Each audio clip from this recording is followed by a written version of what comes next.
What's good, Josh? Your man DJ Playboy back with another episode of the Perfect Talk Podcast. You know I hate doing episodes without my dog Keith, but whenever he can't show up, I got my dog, my partner, and my guy Spec in the building. What's going on, bro, man? I'm back. Let him know, man. What's good people? with you? I ain't nothing, man.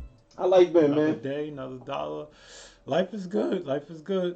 Nah, I respect it, man. That's what's up, man. I can't complain on my end, man. I've been having little things happen in my life that really make me have a God did moment, like Callie would say. God did, you know what I mean? So it's like, what happened this week? My daughter, this was crazy, bro. My daughter came home without her coat. like some normal shit.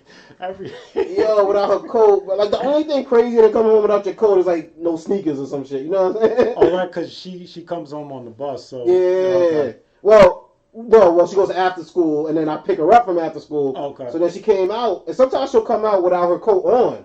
And that's usually something I gotta yell at her for, like, yo, it's cold out, you know, because she don't realize the season's changing and whatnot.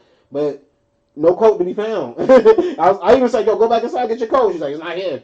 I'm like, oh, man. So I'm stressing. I'm bugging, bro. Like, I'm like, oh, how you get your coat? Da-da-da-da-da, this, that, and the third. And then, no, lo and behold, man, God is good. Because the next day she went to school, we wrote a note to the teacher. And the teacher had, you know, called my girl and was like, yo, we found it. Even the teacher said, that don't ever happen.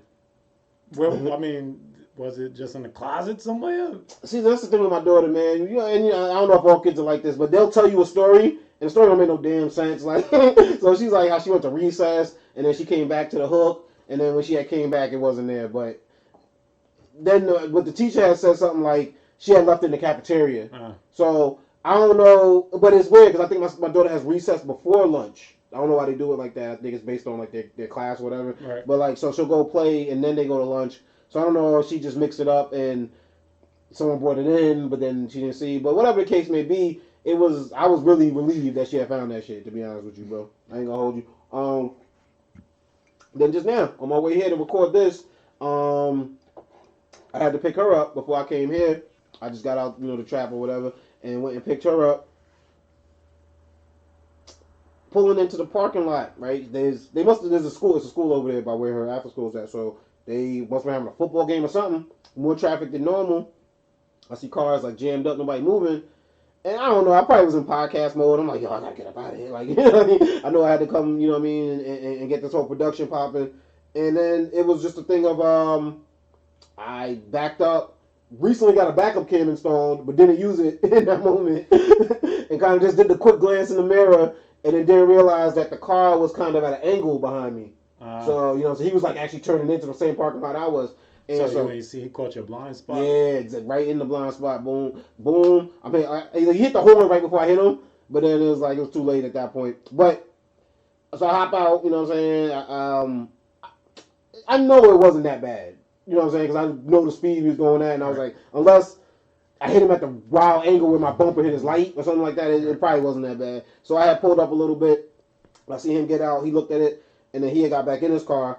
So I don't know if he was cool about it or whatever the case may be, but I was just kind of like going to be like, all right, you know what I mean? I guess no harm, no foul. But I was like, let me just go double check with him, make sure he's not tight before, you know what I mean? Like he looked like I'm pulling off like on some wild shit. Right. So I walked up to him. He looked at his shit. He was like, his bumper was sticking out a little. He pushed his bumper in. And then he like dusted it off a little bit. He's like, don't even worry about it, bro. I got a car guy. And I was like, sure? I was like, you know what I mean? And then the wild part about it is I just realized I don't even got my insurance information on me like I should in the car. I'm sure I could have pulled it up on my phone or whatever. But I couldn't. So, but he was cool about it. So I mean, maybe he don't got insurance. Whatever case. I mean, on the move for the headache of dealing with my joint had a minor scratch, you know what I'm saying? And usually I'm the type of person, like, I don't like my car to be scratched or dent.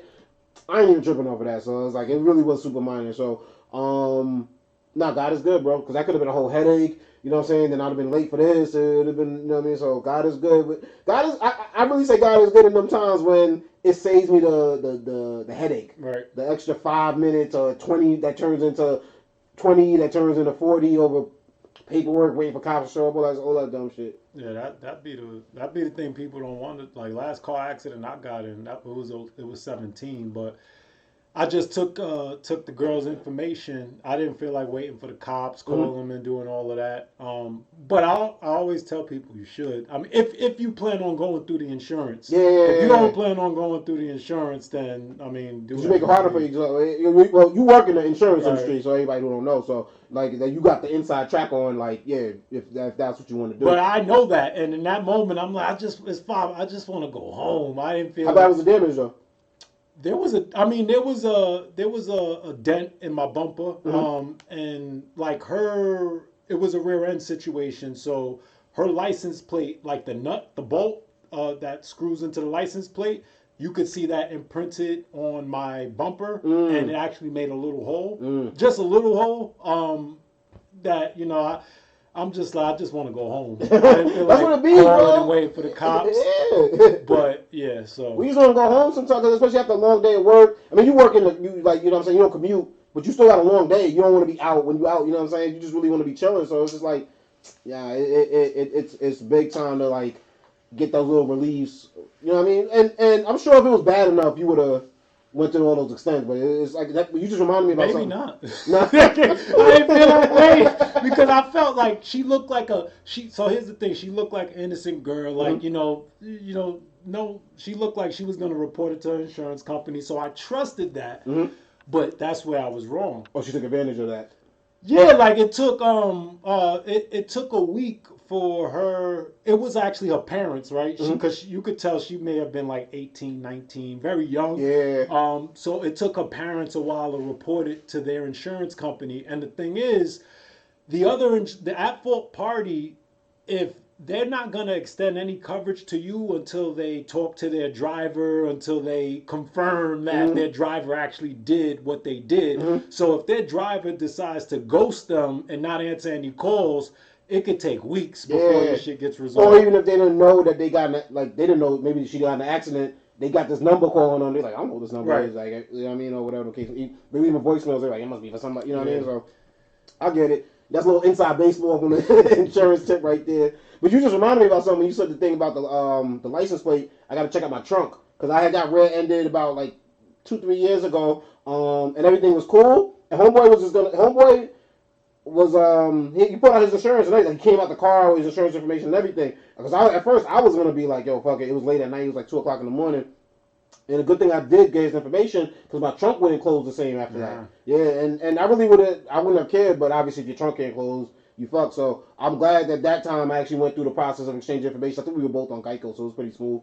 But it was just one of those like, now you make me think, I gotta go check my joint when you had said that though. So life is good though, man. Other than that, I can't complain, man. Everything good on your end though? Like, what's new? I sold that car. Did you? You sold your car? Did you really? Oh, snap. How'd that go? It went smooth. How much you get for it?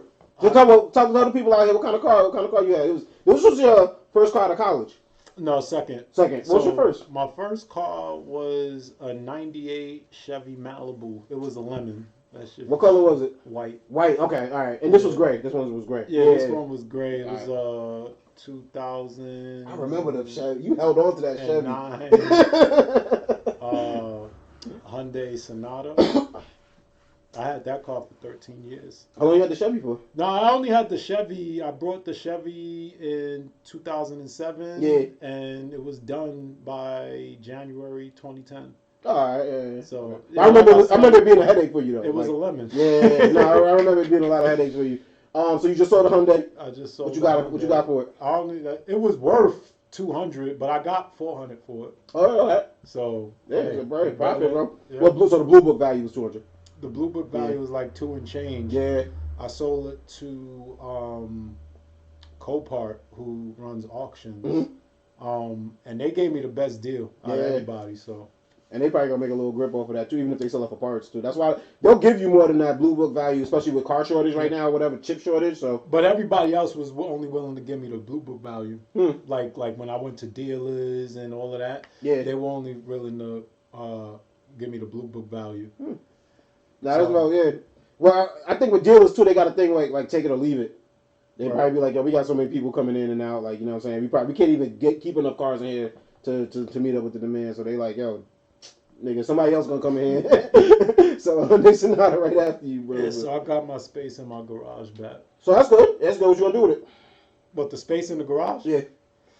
None. I mean, as I say nothing now because I haven't thought that far. I just Gotcha. wanted the shit out because I stopped driving it back in June because it was getting to that point where it was I was starting to feel it was like any moment this shit gonna stop working. Yo, you have a pond, right? A small pond. Mercedes had told me. She said, my daughter Mercedes. She's like, you got like frog food. And I was like, was it frog? Is that what she said? Or there's frogs in the pond. Okay, yeah. She was like how that I went to Petco or something like that. No, they just show up. No, the frogs. If you have water on your property, yeah, frogs will just show up. Like, no, she said you guys got the food or something like that. Oh yeah, we went that day. We went to Petco and got frog food. Yeah, because I needed to get some. Nah, 100%. Well, we're gonna switch gears, Spec, man. There's a lot of shit that's happened since we last spoke, man, and unfortunately, a lot of it's been Kanye West based. So I want to get to one of my favorite segments, man. Respect on my name. Kanye West edition, though. You know what I mean? I hear things, and I want to bring it to my man Spec to see if he either respect it or he got a little speculation. Respect it or speculation. So first things up, man. Kanye West has been wilding in the news the past couple of weeks. We actually just spoke about it on this podcast. Something that we discussed. So I guess I'll let you just talk on first. Just what did you think about his reign of terror with the White Lives Matter T-shirt, the Tucker Carlson interview? I believe he had some anti-Semitic comments in that one. The shop deciding not to air his appearance on there, and then I guess the Drink Champs interview that brought it all to a head. I'll let you speak on it, and then I'll ask you certain things if you got respect or speculation on it. Yeah, I mean Kanye, he's. I don't want to say he's he's Kanye. I mean, obviously, the whole white. I just feel he's crying for attention. Mm-hmm. But it appears it's not the attention of his people. He wants the attention of there's something deep going on with him, or that has been going on with him. I just feel like ever since his mom passed, that was the beginning of the end for him. Mm-hmm. Where his life just seemed to unravel at that point. Because a lot of things he does, in my mind, it doesn't make too much sense. Like the whole White Lives Matter. Obviously, I don't know what the move was behind that. Obviously, he was with Candace Owens. Mm-hmm. She's her own. She just dropped the documentary also about Black Lives Matter. Okay. So they know what they was doing. Right. They obviously knew what they were doing. And Kanye, he wants to be the topic of talk, the attention. And then when he gets the attention, then he wants to cry about it too. It's just very weird. Mm-hmm. It's unfortunate. Now, the thing that... And now saying shit about Jews, you see, Kanye's been wilding for years, but you don't want... There's certain things you just don't do. Certain people you just don't want to offend. Not that you should want to offend anybody. But, I think because he's a billionaire, he does feel, I guess, untouchable. Mm-hmm. But the reality is, one, nobody, maybe except Trump, is untouchable. And we'll see where this leads. But making anti-Semitic comments, that's he's an idiot. There's a lot to unpack. You know what I mean? So first, there's been like there's a weird relationship between black people and Jewish people. I think we're just Jewish people and everybody in this country, just because there's such a small percentage in the world of Jewish people to that. Like, I know Jewish people, but I don't think everyone has that experience. You know what I'm saying? And I might be in the minority. I don't know any Jewish people. Yeah, exactly. So, and I've actually, they were classmates and people that I, like, actually spoke to and chilled with and cared for. So with that being said, I guess I got maybe a different sensitivity to it, but because so many people don't have these interactions with Jewish people, it's easy to make them the butt of the joke, or even to, I guess, make it look like a model minority type of thing, where I guess Asian people suffer from this too, where people are like, well, you're Asian, you should be good at math, or you're Asian, you should be good at science, or something like that. Whereas, like, Jewish people would be like, oh, you're Jewish, you must have money, or you must be good with money, or you must own a business, or you must. So when Kanye starts talking rhetoric like that, whether he knows it or not, and I believe he does know it, it's easy. He did it for two reasons: sensationalism, because you just said it. There's a certain group of people you don't go for, right? So he's like, all right, well, I'm gonna go for the Goliath. Who comes back from talking about Jewish people? You know what I'm saying? Like, so he's like, all right, well, I'm gonna do that for sensationalism. Two, it's very easy place to go to because of the amount of ignorance that people in this country or even in the world have for Jewish people, plus the disdain a lot of people have due to that same ignorance. So if, like, I find it funny, like Twitter and social media has to take people down off their platform because of what they say. It's not because Kanye says bad things or because Trump says bad things. The reason they have to take them down is because there's so many dumb people on there that's going to hear what they say. Right. Who are not going to be able to process that the right way. So it's like they're taking advantage of the dumb people, right, by spewing this on there, and that they're using people's ignorance to fuel more hate. So I'll say all I have to say. Kanye knows what he's doing when he goes at Jewish people, when he goes, when he wears a shirt that says White Lives Matter, because it's like, oh my God, that's the total opposite of what I would expect, right? But it's not. It's like his plan. He's doing what he could. Like Rick Ross in his latest book spoke about meeting with Kanye West, and I spoke about this on the last episode. But basically, he went to Kanye West's camp, and he just seen that their strategy all day is how can we get as much attention as possible. If this didn't work, what are we going to have after that? You know what I'm saying? What's going to be the next move? So Kanye is very calculated in doing things that are going to get him attention, especially when he has projects or Fashion Week or whatever the case may be.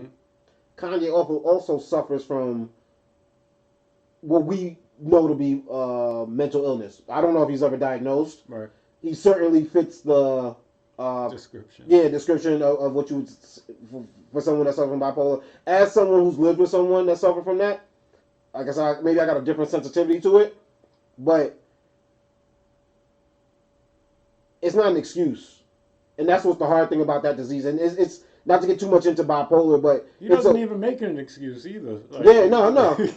and but the funny thing about bipolar is that people say it's been quoted as saying when they're manic, right, when they're in that state, they're gonna say the things that get the most attention. That's just how they get it off. When they see the shock on people's face or the hurt on people's face, that's kind of what they get off of when they're in that manic state. So that's exactly what he's doing. Add that plus a love for sensationalism, and you're gonna have a ticking time bomb. Right.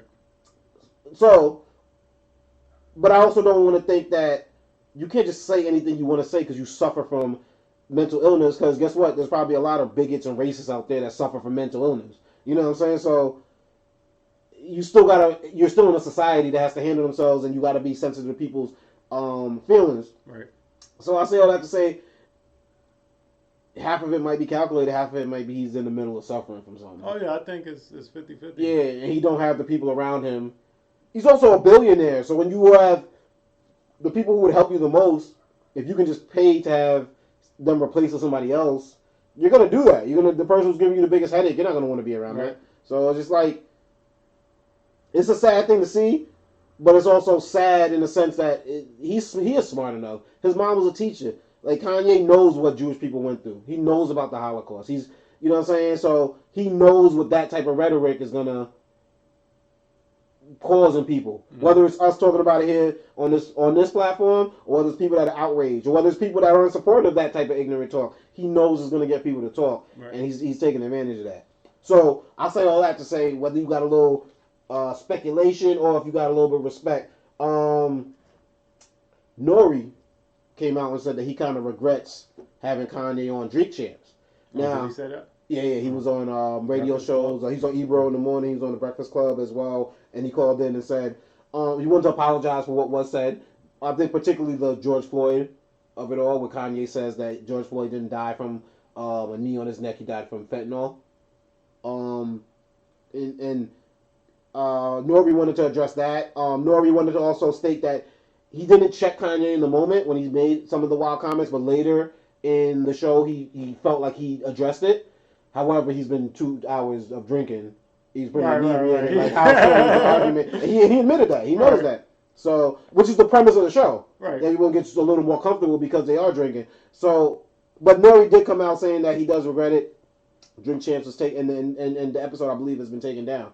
So, they took the episode down? If I understand correctly. Damn, I plan on watching that this weekend. I could be wrong. Don't quote me on that, but I believe so. And we'll get to that in a second. But a little respect for Nori. I mean, stepping up to the plate after the fact. Or do you have a little bit of speculation and be like, yo, Nori, you was a little thirsty to get the Kanye interview. After the shop didn't let him on, after Tucker Carlson released footage of what he said, were you being thirsty in that moment? I mean, so personally, I'm not mad at Nori because when I seen that Ye was on drink, I was like, oh, this is gonna be good. Like I wanted to see it, right? You didn't wonder why he was on there though? Huh? You didn't wonder why? So yeah, I didn't. I knew it had to be. There had to be a reason, right? He's not gonna be on there for no reason. So I knew he was gonna be on there talking something. And basically, after these last few weeks, he's been very active. Mm-hmm. So I knew it was gonna be. He was gonna say some shit. I knew that. But you already knew about the shop too. I didn't know about that. I didn't know about the shop. Okay. But again, I know this Kanye. He's gonna say something. Mm-hmm. So I was eager to see it. I'm like, oh, what's he gonna say now? Okay. And so yeah, I mean, I was looking forward to it. So I mean, I'm not mad at Nori for. I can see where people would be like, you shouldn't have even given the platform. I can see that. Personally, I would have wanted to see it. I want to see it. So I'm not going to say you shouldn't give him the platform. But I'm not mad for anybody who chooses not to give him the platform. Because I do. And this is where, like, the dichotomy of us human beings are, right? The part of me says, I want to see it, right? Mm-hmm. But I also agree, people like him don't need a platform, period, right? So it's just one of those things, like the moral side of me versus the normal side. I just want to see entertainment. Yeah, which I think that's what it is. Like Nori, off the heels of a BET award, he wanted to put his chest out. Right. Like, everybody's not gonna get Ye. Yeah, exactly, right? Exactly. Or people have even been afraid to whatever he came to say. We gonna put it out there and we gonna give him alcohol. And we gonna smoke him. He gonna go crazy. Yeah, exactly. Now, the apology, and I respect the apology. I think he came out. It came out. He in the moment he knew it was gonna be big. He didn't know it would be so ugly, and that's the risk you take when you give Kanye West a platform. That you know what I'm saying, that you're gonna get into the ugly nature of things. Right. So I Nori didn't have to come out, and Nori also could have came out on his apology and been like, Kanye said, but Nori was stepping up and saying, I shouldn't have even given the platform. We could have edited certain things out. You know what I mean? So I get why he felt a little bit apologetic after the fact. Now, personally, I can't watch 3 hours of Kanye. I don't like Kanye, I think, the way that most, or like a lot of people do. Mm-hmm. I love College Dropout. I love Late Registration. Graduation. 808 to Harvard. Yep. Even 808 to Harvard. No. After that, that's when it started. I think my Beautiful Dark Fantasy also. That's the red one where he had like the devil in the. No, I definitely like that. Yeah, but then the next one is Jesus. After that it was no, I can't. No, Jesus, I was like, I mean, this is like abstract. I can. I get it. Even in all his whack projects, which I even consider Donda a whack project, and I never even heard Donda 2, and don't care to. I never heard Donda 2. Even in his whack projects, there are some bangers on there. He's a talented person. Not talented enough for the antics though. Right. So like, if you make really dope music, I would care about the WWF of it, or it's not. Your music's not dope enough to me. I can't watch 3 hours of Kanye West. There's no way I can't. I don't have time. I don't watch 3 hours of anything. Right. But I'm not sitting down and watching 3 hours of Kanye West spew nonsense, because he just gets on these rants where you're like, he's not even thinking right. He's just talking. It's like just words coming out of his mouth. Like what the Meek Mill comment, the you know what I'm saying? Like, You're just talking, bro. You literally, the words are coming out, and it's not even connecting to your brain. You're just saying whatever comes to your mind. The George Floyd thing, like, that's the dumbest thing I've ever heard in my life, bro. I don't care what documentary you just watched. Well, we watched it. Like, well, I mean, so I don't agree with him, but there are people who do take that stance. I mean, that's what the whole the defense was about. Like, he didn't die he died because he was using drug. He had drugs in his system. The coroner even said yeah, the opposite of that. But I think the defense also brought their own people, doctors that said it was the fentanyl and that, all of that stuff. So I mean, it really just boils down to, what side you're gonna be on and who you want to believe. I don't believe Kanye believes that though. I think he knows it's the biggest statement that he could say that's gonna offend people. Which brings us to our next respect or speculation, and respect on my name, George Floyd's family. So they coming out and they suing Kanye West. Now I brought up NORE taking down that Drink Champs episode before. Some people think he might have taken it down so he doesn't get tired of in the legal ramifications of it all. And although I think part of it might be genuine, I think part of taking it down probably is to save himself. From that, because what that what's his name, Alex Jones case. Just made a precedent for is when you say things on these platforms, you are held responsible for it. Cardi B also had a lawsuit where she went after a blogger that said that she had herpes and that she did cocaine, and she sued her and won her case. So now we have a precedent that you can't just go on platforms and say what comes to your mind, especially if it causes somebody some type of distress or pain. So do you have respect or a little bit of speculation, I guess, for the lawsuit? Yeah, I mean, they have every right to file that lawsuit. I don't know what's to come of it, because and here's why I say I don't know what's to come of it, because the Kanye stance on why George Floyd died, while at the end of the day, George Floyd, they won that case, basically stating he died because the officer had his knee on his neck. Again, or 4 cases. Yeah. There was a whole defense surrounded around the fact that he had drugs in the system, and you can make a plausible argument. Now, whether or not people are going to believe it are two different things, but you can make a plausible argument. So, with that said, did he say it for sensational? Probably, but I don't know if you could be successful in the lawsuit in taking a stance that I don't want to say could be true, because I personally don't believe it. But like, for instance, you brought up the Cardi B thing. Mm-hmm. Unless we seen her with cocaine and all that in the system, that it's made up. Yeah, right. The Alex Jones of it all. He didn't say they died of something else.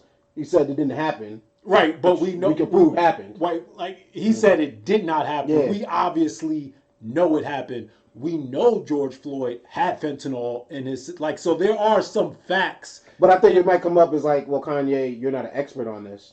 Right, but I can't have an opinion. I'm not spewing lies. I'm saying I don't think he died from just the knee on his neck. I believe he died from having all those drugs in his system that the report shows that he did have in his system. So I guess maybe the Amber Heard of it all is like, you're not an expert, right? Like Amber Heard was saying that this is the blogger. No, Amber Heard. Remember Johnny Depp? Okay, gotcha. Yeah, remember she was suing the newspaper article. I'm sorry, Johnny Depp was suing the newspaper article and her for defamation because she came out and said he did something. Right, but that's different. Like she was saying, he beating me. Like she's making she's painting a picture of him but things that you can get arrested for. Like you can't just go beating people. You can't just She was making claims of actual. She was trying to be a victim when she might have been just as guilty as. I think they're both guilty. I just think the Kanye situation is a bit different because he's not saying anything necessarily. It's debatable the reality is it's debatable whether or not it's false. Right? It wasn't a slam dunk. That George Floyd case, that wasn't a slam dunk case. I think the gray area comes up with it is like people take fentanyl and don't die, right? Just like Some people Cardi do B take could have fentanyl and do die. No, wait, I'm just putting it on the same level. Cardi B possibly could have in her lifetime at some point have tried something, right? You can't prove it, right? It might not be in her system anymore, right? So I guess there's nothing there. You can't prove he died of it because something. But you also came along that possibly could have killed him. But you have an autopsy report that says, okay, these factors were present. Now, whether or not all of these factors combined could have caused the death, that's what's debatable. And I think because Kanye's not an expert on that, but no, you might be 100% right. Versus me just saying, yo, Playboy, one day, like, just me going on the blog, yo, Playboy had mad cocaine in it. That's just that. There is nothing to support that. Mm-hmm. Whereas what Kanye's saying, there is something to support that. Now, whether or not we choose to believe it, that, a jury already decided that that's not what killed him. Mm-hmm. But the jury's job is to just decide who made the more compelling argument based on facts. There was a toxicology report that showed facts of we know fentanyl does kill people. Fentanyl kills people every day. Yeah. But we also know that doesn't mean that that's why he died, but it could. And it's up to the prosecutor to make that argument. I think with the Alex Jones thing, like, he could have been. He's just saying something did not happen that we know for a fact. No. What I'm saying is I don't know his offense well enough to say what he did say. Oh no, he was. That's exactly. He's saying that it did not happen. It was made up. No, I don't know if that's what he was saying in court though. I think he's saying it on his show. This is what he's saying on his show. That's what he's saying on the show. But what I'm saying is I don't know if his defense could have been, oh, I was wrong. You know what I'm saying? Like, that wasn't his defense. He didn't apologize. I don't think he apologized, but I think the possibility of him making a mistake was that I don't understand what other defense he could have had. Like, I don't think he went there trying to prove free speech. There we go. Yeah. So which is I have the right to say this. Could be wrong, but I don't. And I think the fact that he lost that it puts us in a weird space where Kanye. I think you might be 100% right. It puts precedent. It puts us in the space where you can't just say anything, yeah. Right? But Kanye didn't just say anything. He's supporting a theory that has some facts to it. Yeah, and I guess they're going to use, well, let's see. He also said White Lives Matter, which is a white supremacy slogan. Mm-hmm. And then he also said anti-Semitic. So if you tie it all up, it's going to seem as if this was more to defame as opposed to give an honest opinion. Because it just go if you look at it as a whole, which is I think the defense are going to go. Now Kanye's a billionaire. He could tie this up in court and you know what I'm saying, have this shit like so that he comes out of it. So I really don't know how it's going to go. I think he should get punched in the face. Probably do. You know what I'm saying? But I don't think anyone should do. I'm not telling anyone to do that. But but I'm just saying, like, if you were to ask me, it's like you disrespected. You know what you did. You know what I'm saying? But I'm at a loss with Kanye because it's just like you want it to work because when you're a fan of someone, you want it to be all good. You want it to be like Michael Jackson. Like don't do what they're saying you did because you made Thriller. Right. And it's like no, both things can be true. Yeah. And you know what I'm saying? Like R. Kelly lived in that zone for the longest time because it was like, well, his music is great and he's still dropping great music. He's not stopping dropping great music, and to the point when it was like, well, we can't deny it no more. And I don't know why. I don't know that we really ever denied it. I just which makes it worse. I just think we just kind of, the music's great. It wasn't until I became a parent that the only thing that changed for me was once I became a parent.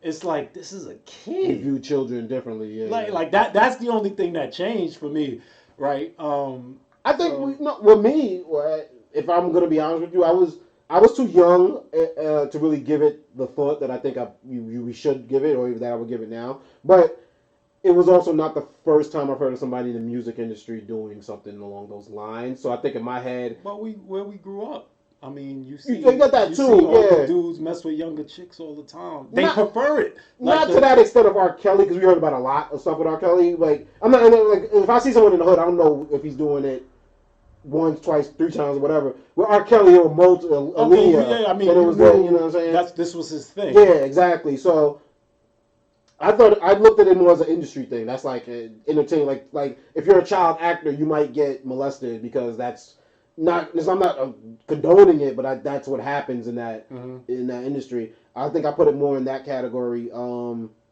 I don't think I'm alone in that. I think a lot of people did. You know what I'm saying? So it reaches a point where it's like we got to stop putting these because we like what these people do. That we're like giving them passes and we're giving them, you know what I'm saying? Because that stuff that Kanye is talking, even the anti-Semitic of it, is really bad because there's black people out there that have said, you know, I've heard, like why, like what did he say that was bad? They don't he said they own all the banks, then they own the record industries, right? And they own all the entertainment companies and they own the media. And I think there's black people out there who's like, I wish I did too. You know what I'm saying? Like you know what I'm saying? Like they're looking at it like Diddy has revolt. Like what is that? Is he not saying that? That's not what Kanye's saying. Right. Kanye's saying they're manipulating it. Like they're running it for their own agenda, right? For their own personal gain. Because he knows that's the same speech that worked in Germany and that worked in other places around the world. That's how it starts. You talking about the Jews? Yeah. When you start saying stuff like they got all the money and they got all the power, that goes to, you know, that don't lead to, all right, let's just leave the conversation like that. That goes to like, oh yeah, guess why you don't got no money? Or guess why you ain't got no, you know what I'm saying? Like that's what he's trying to do. He's trying to like point the finger like, oh, you can't get a job? You know what I'm saying? Like it's the Mexicans coming in. You know what I'm saying? That's the rhetoric he's trying to. Not that you're lazy and you probably play Call of Duty all day and you ain't shit. Nobody wants to hire you. It's because you know what I'm saying. Nah, blame it on these people because that's easier for us to do as opposed to looking in the mirror, right? And that's what Hitler did, right? The country was hurting. We needed someone to blame. So let's start this talk. Let's start. Now let me ask you because I didn't even see I didn't read I should say all the comments. So is that all he was saying was, you know, they have all the money, they control the show essentially? Yeah. Just like that? Well, he's like, oh, well, Charlemagne and Rosenberg, they work for like the Jewish media, so they're basically being told what to say when it's anti-Kanye. You know what I'm saying? Like, basically, you know, he tried to say the same thing about Meek Mill. He's trying to say Meek Mill's out of jail right now because he has an agenda to go anti-Kanye, which I don't even know where that came from. But, you know what I'm saying? So, and then he had the thing where, oh, tomorrow I'm about to go DEF CON 3 on the Jewish community. That is, and so I heard that. Yeah. That's what I did here. And when I heard, I'm like, whoa. But the whole, you know, they have all the money. We've heard that. I mean, we know how powerful Jewish people are. I mean, so, but yeah, when I read the whole devil, I'm like, what the is this dude? But that's what he actually wanted. He wanted it to be hanging on to the next tweet. Like, what's he gonna say next? And that's. It just, and I think maybe, like I said, maybe I got a different appreciation. Yo, bro, I had a white teacher in 4th grade that was Jewish and wasn't part of the curriculum, but she was like, y'all gonna learn about the Holocaust. Y'all gonna learn about all this. And then my next teacher of the year after was super pro-black. Like taught us a lot of stuff about Africa, Kwanzaa, and everything. So I felt like I had a really diverse elementary school experience just because of those two teachers and those two lessons. So like, it's maybe it was just the Holocaust was explained to me in a very like real way that I can see it happening again today, and that's what Jewish people have. I don't want to say a fear, but they're like, nah, we're not rocking with that. You start talking it a little bit, shut it down, cut that out. Like we're not playing that game because it's real easy. It's super easy to the numbers are low, right? They're not a large population. You just said they're super successful, so it's easy to have the scapegoat mentality. Yeah, but we know that can't happen to them today. They too powerful. I don't think the numbers are strong enough, though. Yeah, but you see, They're so like- there are strength in numbers, but They're like there's 10% also of the world. strength in Less than that, in probably pocketbook. less than that. But you know, It comes down. Well, put it like this. 1940s is World War II. just something like that. We wasn't hopping in that shit. We knew what was going on over there. We wasn't hopping in that shit. They had to Pearl Harbor us. Right. No, but I mean, we see that today. I mean, we don't get involved in every conflict. No. And It's also not 6 million people getting killed over there. I also think, what did we do at that time? We locked up Asian people, right? right. So I mean, like we got blood on our hands too. Like, you know what I'm saying? It's easy for us to look at them as the other. yeah, for us at that time, it was like that's what they're That's doing their war. over there. That's their Like, thing. Yeah. You know, we have our own thing going on over here. Then shit came and knocked on our door, and then Right, and then now we have to respond and all of that. You know, but I don't know if we would have got involved if it. No, but it's no different than like in whether like I don't know. Pardon me because I'm not too good with it, but there's conflict. There's been ongoing civil war going on in like the Gaza Strip, for Israel, decades. I mean thousands and I mean, but you know, so we're not going to get involved in every single humanitarian conflict. We can't. Mm-hmm. You know, that's just especially now more than ever because I mean, especially when we're talking about nuclear weapons, we can't just a world war can start very easily. No, you know, yeah. I mean, we can be on the verge of one now. You know, with the whole thing that's going on with Russia and Ukraine. You know, but so you know, it's a catch-22. It's a catch-22. Yeah. Nah. Shout out to everybody out there, man. Shout out to George Floyd's family. Shout out to anybody hurt by Kanye's anti-Semitic comments. Shout out to people out there who don't really know the history of black people in this country, Jewish people in the world. Do your research. You know what I'm saying? And that's the problem. And we brought it up on early episodes where they try to do the school curriculum. What do they call it? The man. You know what I'm talking about, right? Yeah, I know what you're talking about. But I can't remember the name. But critical race theory. Critical race theory, exactly. Thank you. But why do you not want your kids to know history? Because they can make it up at that point. You can pretend like shit don't exist. So it's like it's a catch-22, man. But like I said, Kanye knows what he's doing. And the last thing I want to ask you about in this segment, Kanye's people, I guess, were recorded giving the White Lives Matter T-shirts out on Skid Row to homeless people. Mm-hmm. One person was even quoted as saying, from Kanye, enjoy, da-da-da. Now, do you think, there was two theories I had. Maybe Kanye's just getting rid of the shirts. So he's like, all right, this shit was a dub. Mm-hmm. Let's not just burn them. Let's give them to homeless people. Let's make some use out of it. Or do you think he was using them as marketing? So both. Well, no, I mean, it's marketing. I mean, obviously, if you have something made, you're not gonna just throw it away. Mm-hmm. So I mean, give them. People gonna wear it. They know it's us. We took pictures with it. I mean, I can't think of it as anything other than marketing. I think it's fucked up. No, I think you're saying the same thing. He didn't do it kind of his heart, but it's fucked up. I don't know what that shirt means. Like let's say I'm strung out, whatever. A homeless person. It's a T-shirt. It's a fucking T-shirt. They're homeless. It's a T-shirt. You walk in the wrong neighborhood wearing White Lives Matter on the back of your shirt, or you just strung out enough to forget that you got some shit written on the back of your shirt. He could have caused somebody. You can cause somebody catch a brick to the fucking head, bro. Sure, true that. That's a little nutty. So I hope it's coming from a good place. And Kanye has done things for the homeless before. You know what I'm saying? So I don't want to sit here and just bash. I don't look at anybody as evil or good. Listen, I'm gonna say this because I'm somebody who I think there's a place for everybody in this world. I'm not that the bigots, racists. I don't like people like that. But there's a place for them in this world. There's enough space for everybody, right? So there's enough space for Kanye. I'm not into excluding anybody. So I'll say this. I'll end it with this. If you don't like what he does, what he stands for, what he's about, stop supporting him. Why? He's a billionaire. He didn't make himself a billionaire.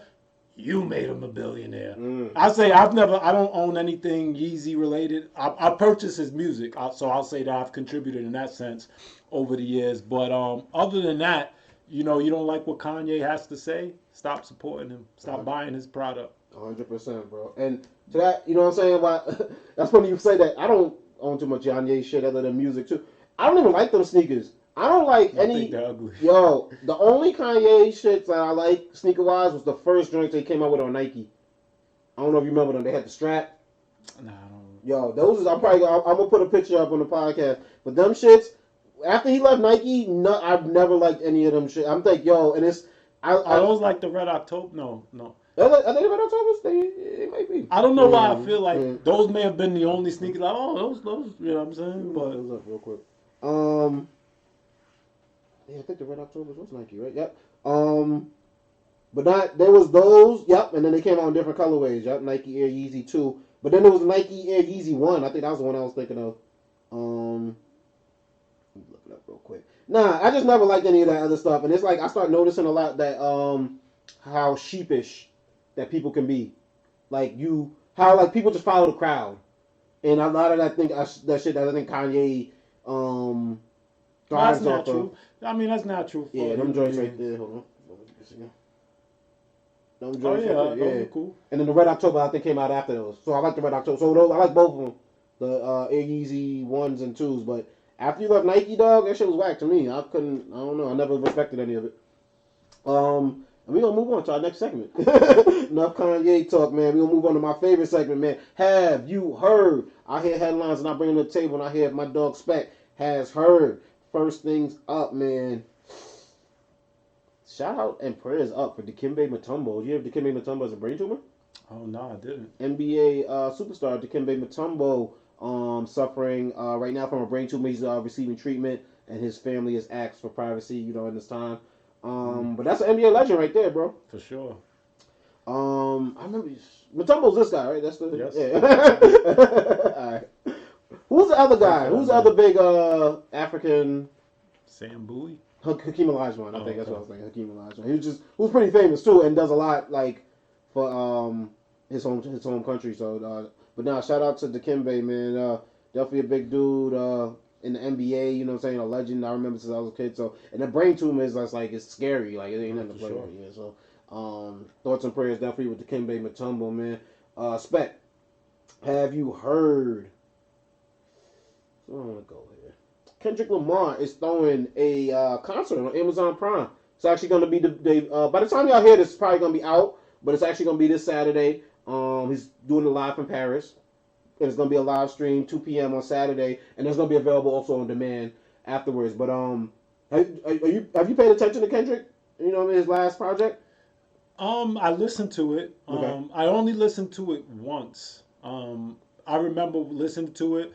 There was some bangers on there. Mm-hmm. It's very, very grown up.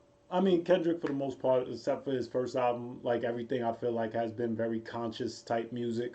So I mean, and this follows that same. There was some deep songs on there. What about the first album? You were into his first album? The first album, classic. Good Kid, Mad City, right? This Classic. is actually the 10th anniversary. That's what this concert is. 10 years since Good Kid, Mad City, bro. Yo, where's time? 10 years. Yeah. Now that album was sick though. I have not given Kendrick Lamar's album the listen that I think I should have given it, and that's been a theme with a lot of music this year. And that might just be me. I'm making a lot of content. I'm working a lot, so I don't honestly give music the amount of time that I want to give it to. But I do want to give Kendrick album another listen. Yeah. And definitely I want to check out this concert because he's doing a 65-city world tour. So my man's been grinding and he did or he's doing. He's in the process of it. Okay. Yeah. This is one of the stops on it, but I believe it's going to be live in Paris. Okay. So it's just going to be pretty dope. And I just like Kendrick Lamar and the fact that he always brings creativity. He keeps the artistry. Him and J. Cole, I think, are good with that. Even Drake, I throw Drake in there too. But Kendrick will make you think a lot, and not like in a corny way, but even just like his. I don't even know how to explain it. Like, he's not trying to make you dance. No, but it's still entertainment. It's still entertaining. He's not trying to stunt on you. It's not what you get from every other piece of rap I think out there. He brings something unique every single time. Yeah. And good to see his growth. You know what I mean? in this game and just being a king in the game. You know what I mean? I want to see what he does next. He's not on this was his last album on TDE, right? Yeah. Yeah. So that's pretty dope, man. So I'm interested to see what he does next. Spec, have you heard? This is a weird one, man. There are like teenage protesters that are like dumping out milk in grocery stores. Why? To boycott. I just want to make sure I get this right. They're boycotting, I guess, just the effect that the dairy industry has on emissions. So they say that the world's top 5 meat and dairy corporations are now responsible for more GHG emissions than Exxon, Shell, or BP. You know how mad I'd be if I worked in a fucking supermarket and some niggas came in there and just started pouring out. They said they're doing it on the floor. They're doing it on the what's the thing called, the conveyor belt. Yeah. Put your food. Yeah, cash registers. Straight up disrespect. And then that shit, they gotta clean that shit off after. Yo, you know how tight I would be, bro. Yeah, you can't do that. And they teenagers, so you. Oh, and they're teenagers. Yeah, so you punch them in the face or something. Damn. Yo, these environmental protesters are like the new terrorists, bro. They're like, they're just disturbing everything. They're fearless. I don't even know what they're. I don't even want to. They're going for shock value. Yeah, they Kanye West in it. They Kanye West in it right now. Dude, I heard of Picasso. They threw like tomato soup. No, was it Van Gogh? It was a Van Gogh. They threw tomato soup at it, but it's in a glass case. Oh, okay. So they didn't actually damage the painting. They damaged the glass. I think that's on. They probably threw the camera. They realized the shit was covered or whatever. But they were protesting something like just inflation or something stupid. It's like cost of living and something like that. But it's like, bro, like, yeah, they the new terrorists. Like you said, they going for the wildest of shit they could do. Let me glue myself to this. I think they glue themselves to a wall too in there. Yeah. So I mean, it makes sense. I mean, that's how you're gonna get the attention, right? No. Well, I mean, we're talking about it, so, but we also clowning them. But I mean, the average person's not going to take. Most people. No, I'm not going to say most people love milk, but if we're talking about shutting down milk and meat, like, come on. Let me test this theory. Well, remember the Minnesota the playoffs last year? What were they protesting that? What were they? I just remember titties. That's the abortion one. That's the abortion. Oh, okay. That's what I'm. Nobody even remember the point of the post. I remember titties. I don't remember. No, that was the abortion one. Okay. But that was in the women's game. That was in Barclays. But you remember the Minnesota? It happened in like 3 different games. Remember the referee? The one girl tried to get on the court as a referee, and she got tackled. The other chick tried to glue herself. Somebody. Yep. But you remember they were protesting, right? It was wasn't it something with animals? Give or take, yeah. No, it was actually, yeah, it was. Yeah, that's all I remember. I don't really. That's what. But so the point is that we remember the antics. Right. If I remember correctly, it was something with a bunch of birds had to be killed because a bird flew, and it was the dude who owns the Minnesota team. He's like part of an egg company or whatever. Yes. And so they had to kill off a bunch of birds normal shit. to not spread bird flu. I just remember. I shit you. I only remember that because we spoke. Because I had to like research it, then talk about it on here, then edit the episode. I would not remember that shit, bro. They got. I don't know, but I don't have a better suggestion of what they can do. Right. I can't tell them what to do. So, but they got to chill the fuck out. Y'all niggas do this shit when I'm online. When I'm trying to get my groceries, it's gonna be a whole problem, man. I don't want to be in there anyway. Now you're making me like wait there longer. It's making your Instacart take longer, dog. Oh man, yo, Spec, have you heard? There is a Manhattan congressional candidate, and he is finding a unique way to get attention. He made a sex tape. NYC congressional candidate Mike Itkis released a sex tape to promote sex-positive approach. 53-year-old cybersecurity expert Mike Itkis is an independent candidate running in New York's 12th district, where he is a long-shot bid to unseat Jerry Nadler. It's been the focus of his campaign to legalize sex work, ending adultery laws, and defining consent. Oh, okay. Wait. It sounds wild. The last two, ending adultery laws and defining consent. I thought we had a good definition of consent, but So I thought consent was pretty clear at this stage. my man said he wants to end adultery laws. I think. Yeah, he's a wild boy. I mean, legalizing sex work, I guess you could get a lot of people on your side, but I mean, I get not enough. Yeah, but so to I guess put a little promo. He got to get the algorithm working for his campaign. He released a 13-minute porn video in an effort to prove that sex positivity is one of his keystone issues. Is this with his wife or with some random chick? It's with porn star Nicole Sage. Oh, wow. Okay. And it's called Bucket List Bonanza. It sounds like he wanted to have sex on camera. Yes, he went the longest way about doing it. This was a bucket list of his. That's all I want. Yo, I'm pretty sure he could have went on OnlyFans. I'm pretty sure there's a service where porn stars. Isn't that how Trump got Stormy Daniels? There's a service where porn stars will go out on a date. Now I don't know if they're gonna do stuff on camera with you, but up the fee. Up the fee. I thought it was just called escort. But they're specifically you're requesting porn. You know her from somewhere. Yeah. You should. I mean, you could get an escort probably that you never know, but I think there's like a service for like people that you know. Okay. But I'm like, bro, you could have saved yourself a ton of campaign. My man with her. Look at the fucking picture, bro. The girl don't look bad though. Go check out Nicole Sage. Check out some of her work. Wow, and he smashed. Hey, for 13 minutes at least. Bucket list bonanza. I mean, that was the previous section, but I guess you got respect on speculation. Listen, what my man is doing. I mean, I ain't mad at him, but it's cool.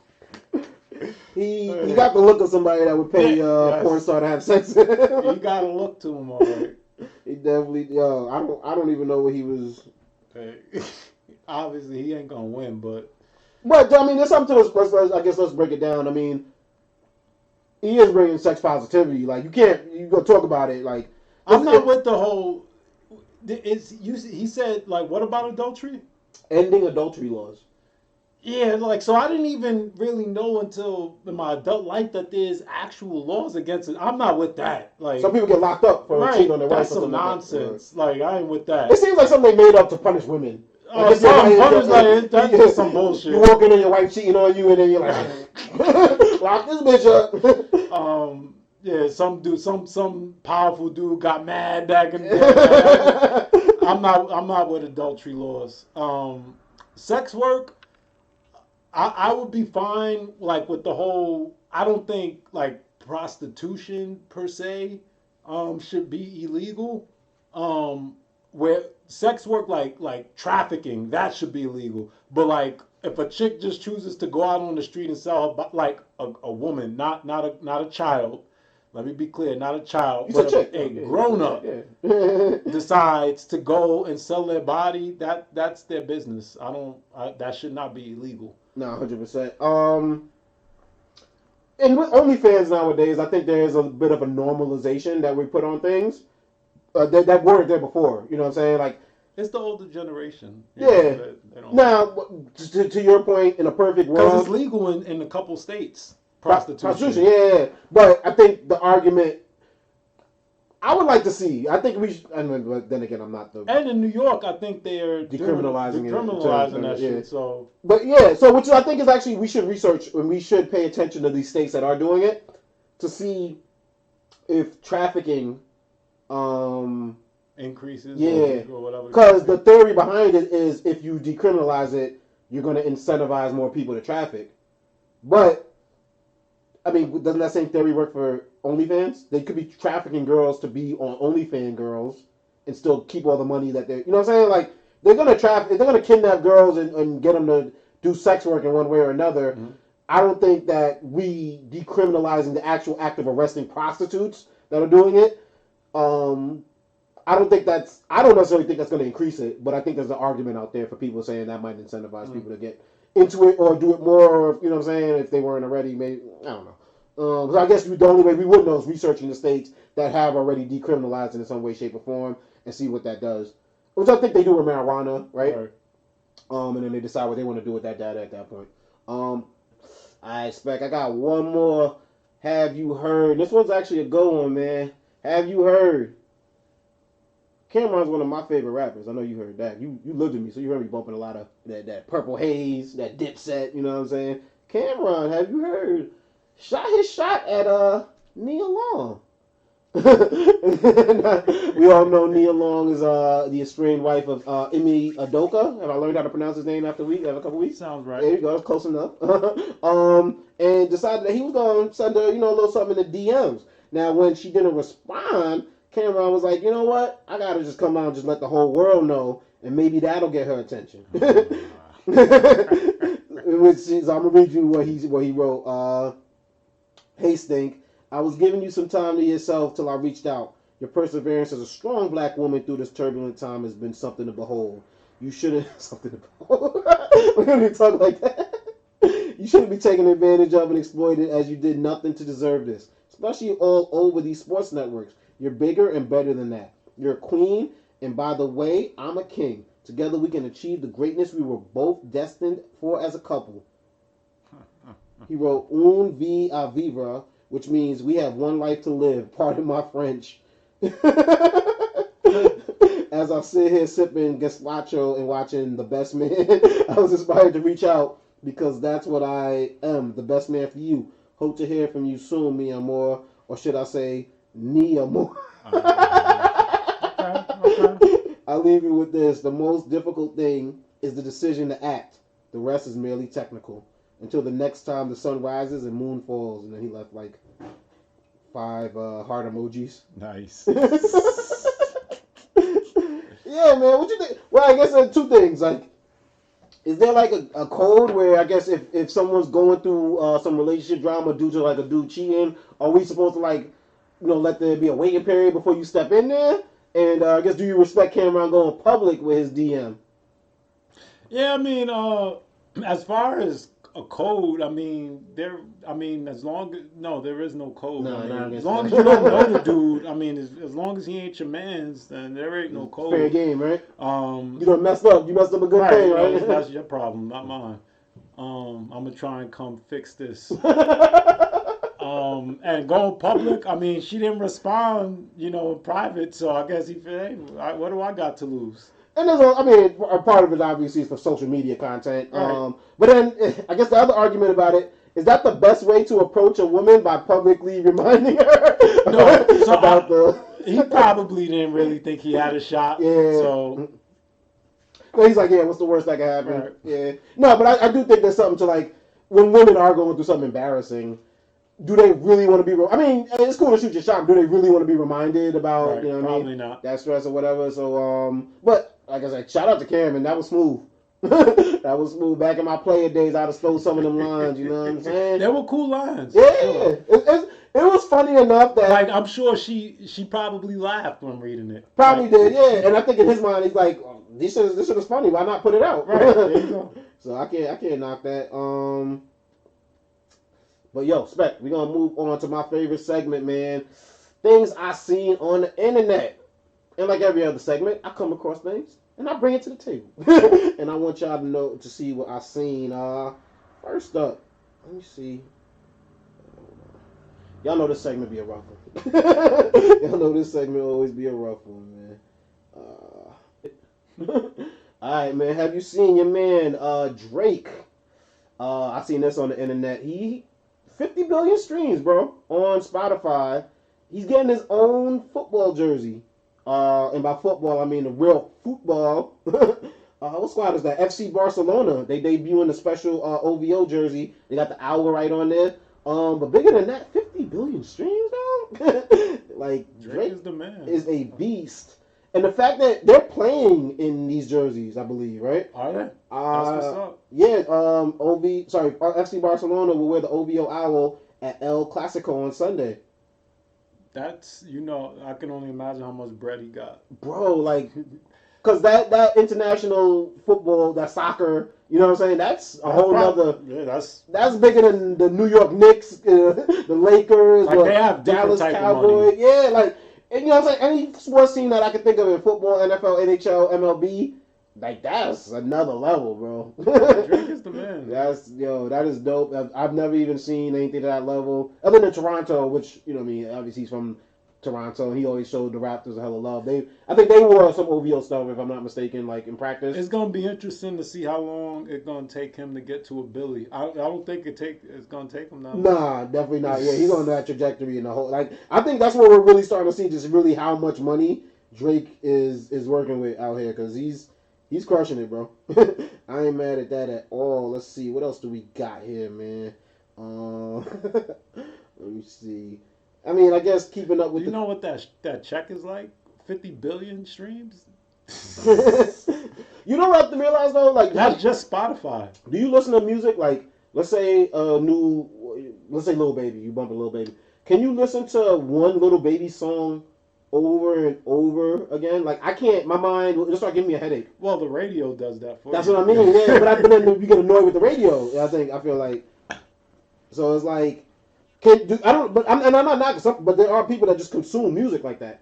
You know what I'm saying? Like over and over and over. My sister used to do that. I don't like to hear, like, even like if there's a song that's a banger, I won't play it over because I wanna like when I hear it, I want to right. Yeah. If you hear over and over, like at some point it loses its cachet. I remember in the cassette tape era. My sister would just flip the tape and just keep rocking. Yo, it'd be the same song on both sides. I'm like, you listen to instrumental. Like, what are we doing? But she would just let that shit rock, man. That shit was getting so that I couldn't do. Nah, I ain't with the shits on that one. Things I've seen on the internet. Oh, man, this could have been in Have You Heard. But Cardi B's getting sued, bro. That guy on the left is a gentleman who, has his back tattooed. And was, posed for some pictures that he wanted to be in.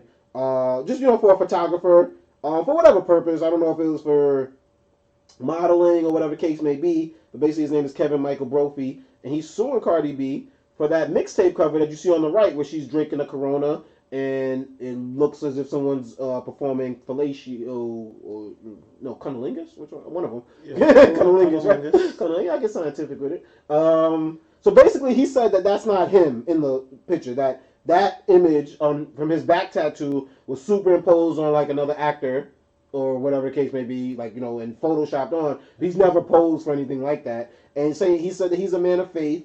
He's suing for $5 million in damages, and they say that Cardi B is expected to testify during the trial. The cover art for Gangsta Bitch Music Volume 1, the rapper's debut mixtape, was displayed to jurors in a courtroom, and it shows Cardi B in the back of a car staring at the camera, drinking a bottle of Corona beer, while a man with a back tattoo has his head between her legs. So this was her first mixtape? Yeah. Okay. Which is wild that he's coming back after all this time, but it's also to say, like, yo, you can't just be using a man's image. Well, you probably wouldn't. I'm just curious, like, is there some connection between them two? I mean, how did... The photographer probably has some type, either made the mixtape cover for her.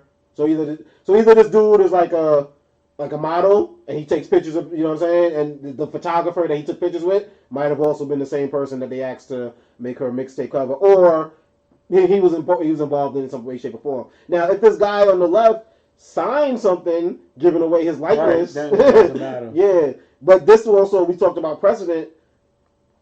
How many mixtape covers out there with just chicks from like magazines and stuff that weren't, you know what I'm saying? They didn't get their permission to be a whole lot of reggae DJs gonna be big time. Out of business. I think about it like all them bootleggers. Yeah, the random chicks from like King magazine, you know what I'm saying, that they just threw up on there. Like, yo, this is gonna be a case to pay attention to. That'll be interesting, for sure.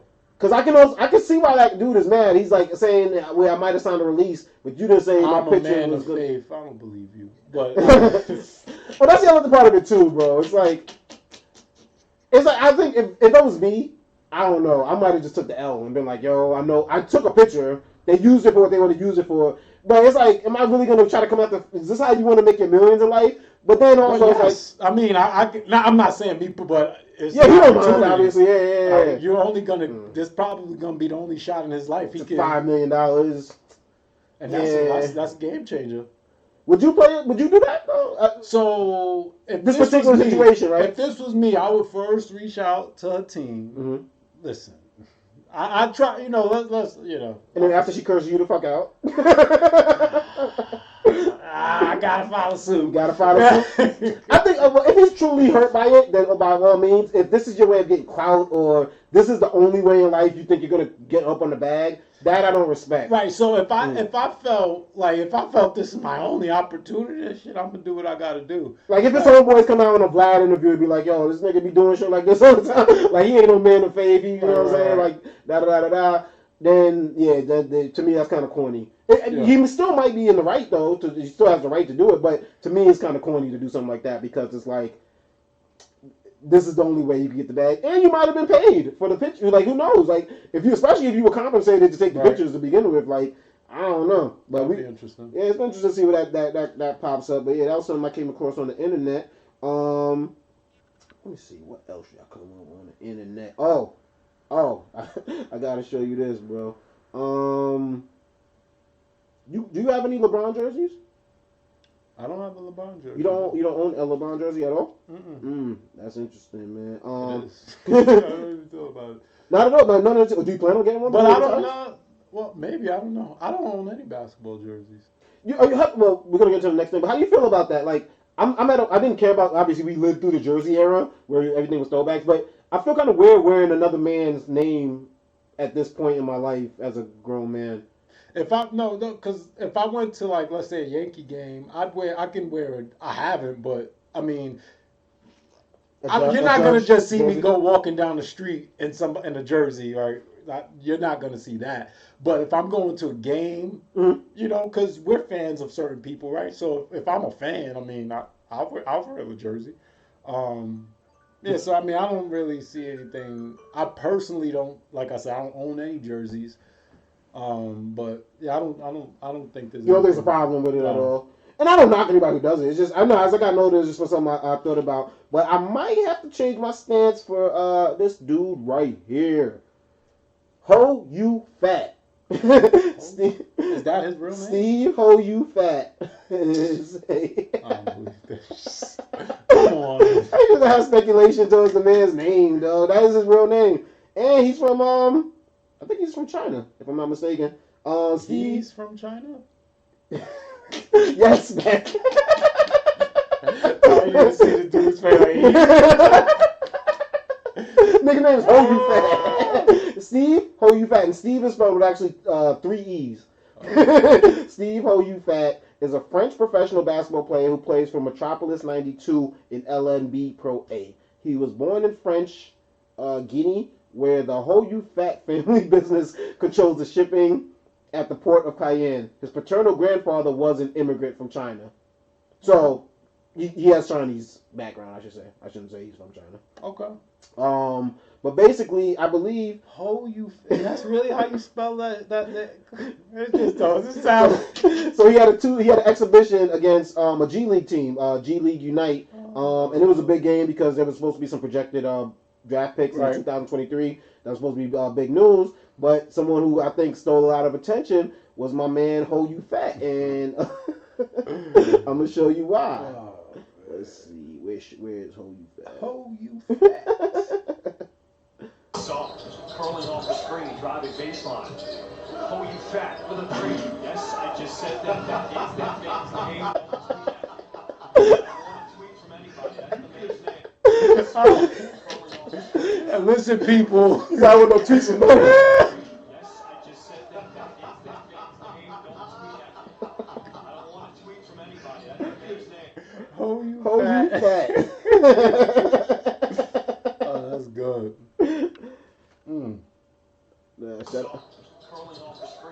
He couldn't go to school in America.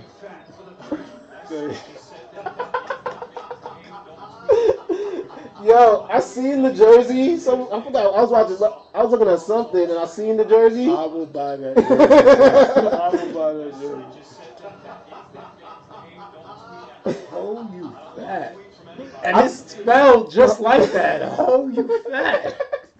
I ain't gonna front. When I seen this, it was like an ad for jerseys. I thought it was like an XFL type basketball type. Like you can put whatever you want on the back. That's crazy. No, man. Shout out to Steve. Ho, you fat, man. That's an interesting one right there, man. Let me see what else do I got. Hold on. I know I got some more things here. Oh, I'm a fan of Spray Paint Spec and a fan of models. So this one was named dear to my heart. You know who Bella Hadid is? That name sounds so familiar. Famous model. I think it's gonna play. Hold on. Who's she smashing? She must smash. Drake, The Weeknd smashed one of them. So she has a sister. Yes. It's either her or the sister. And I think the mom is famous too. But basically, they're spraying a dress on her. So you've seen airbrush dresses and all that before, right? Yeah. Yeah. So they're spraying dress. Look like she was topless on stage, and then they covered up, the top area, so you can't see anything.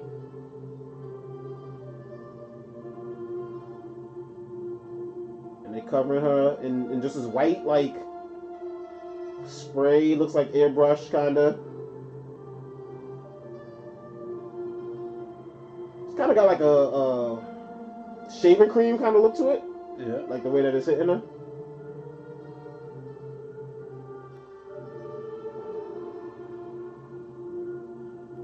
And this is sped up, so imagine how long this took in real time.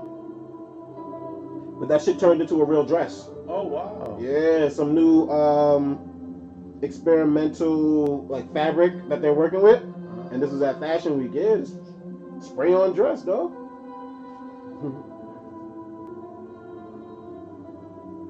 And the shit like moves like a dress. Like they're folding it up right now.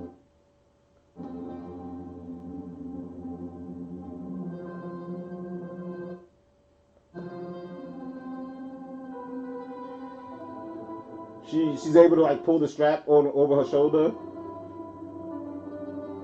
I ain't gonna front. Like at first I was like, I ain't really give a fuck. Like they're fixing the dress right now to look the way they want it to look. But I was like, yo. At first I had to like watch it twice and be like, yo, that's kind of dope. Turn that shit into a whole, little night look. That's cool. Yeah, and then she was able to walk the runway in it. And look, it moved like a real. Look at that shit. It moved like a real dress. They got the wind blowing and everything. Nice. Yeah. Shout out Bella Hadid. She's wearing that dress.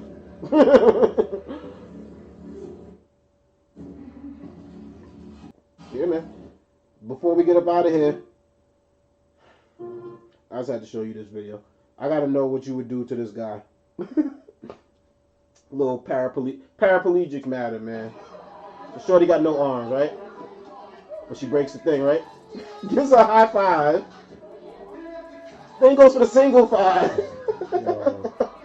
Then he goes for the pound.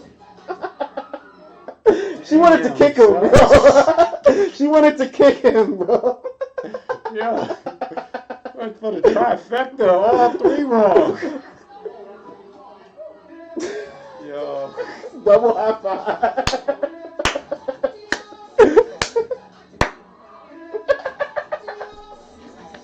Come on, man. And it gives it a little like shoulder punch. Yo, Spec, that is another episode in the books, my brother. Thank you for coming out, man. Let my people know where they can find you at on social media. You can find me on Perfect Talk Podcast. Of course. I will be back, people. Yes, sir. Yes, he will. And you can find me on social media at Pliccapeezy on Instagram, PLICCAPEEZY. Also, follow Perfect Talk Podcast on Instagram at Perfect Talk Radio. You can follow me on Twitter at DJPLAYBOY. Sometimes I'll be dropping them gems. Follow Perfect Talk podcast on our website, www.perfecttalkpodcast.com. Every episode of the Perfect Talk Podcast, my radio show, The Night Shift, and the radio show I do with my brother, DJ Show, called Money Talks Radio.